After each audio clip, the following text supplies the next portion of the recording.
انہی کی رنگت گلاب میں ہے، انہی سے گلشن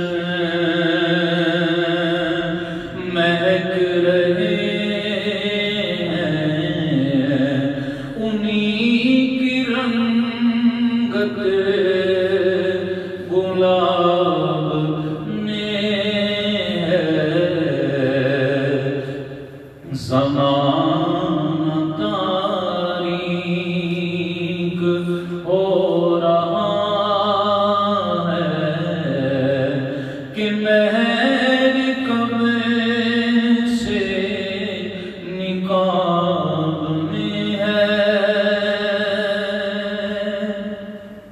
اور حدیث مبارک میں نبی کریم علیہ السلام نے ارشاد فرمایا کہ اے عائشہ یہ دعا کرو کہ اللہ تم سے حساب نہ لے، اللہ تم سے حساب نہ لے۔ آپ عرض کرتی یا رسول اللہ، قرآن کریم میں اللہ نے ارشاد فرمایا فَسَوْفَ يُحَاسَبُ حِسَابًا يَسِيرًا، کہ نیک لوگوں کا اللہ حساب آسانی سے لے گا۔ اس کا کیا مطلب ہے؟ تو نبی کریم علیہ السلام نے ارشاد فرمایا اس کا مطلب یہ ہے کہ اللہ تعالیٰ اس کے اعمال اس پر پیش کرے گا کہ یہ کام کیا، بندہ کہے گا یا رب العالمین کیا ہے، یہ کام جی کیا ہے، یہ کام کیا ہے۔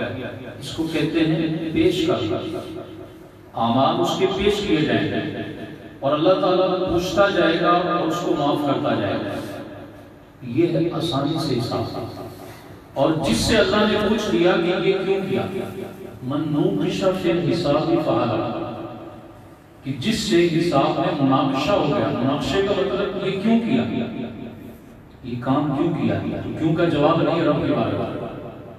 آج ہم دنیا میں تو جھوٹی دلیلیں گھڑ لیتے ہیں، لوگوں کو تسلی دے دیتے ہیں، لوگوں کو مطمئن کر لیتے ہیں، لیکن اللہ تعالیٰ نے پہرے دار بٹھائے ہوئے اور رب کی بارگاہ میں یہ جو پیش کریں گے رپورٹ، اس میں کوئی ہیر پھیر نہیں ہو سکتا، اس میں کوئی رد و بدل نہیں ہو سکتا، اور نہ ہی وہاں جھوٹی دلیلیں چلیں گی، وہاں تو ہر چیز گواہی دے ہوئی۔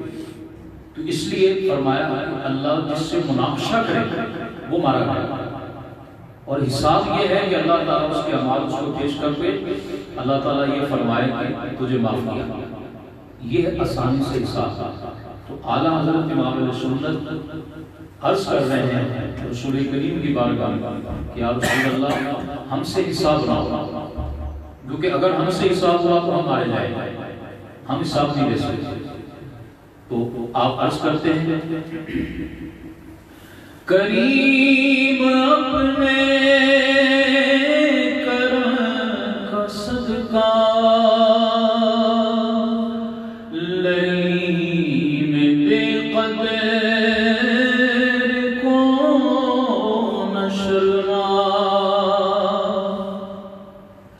کریم اپنے کرم کا صدقہ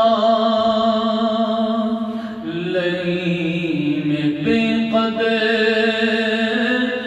کو نشرنا، تو اور رضا سے حساب لینا،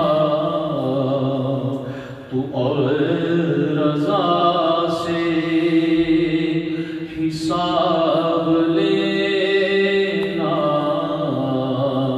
رضا بھی کوئی حساب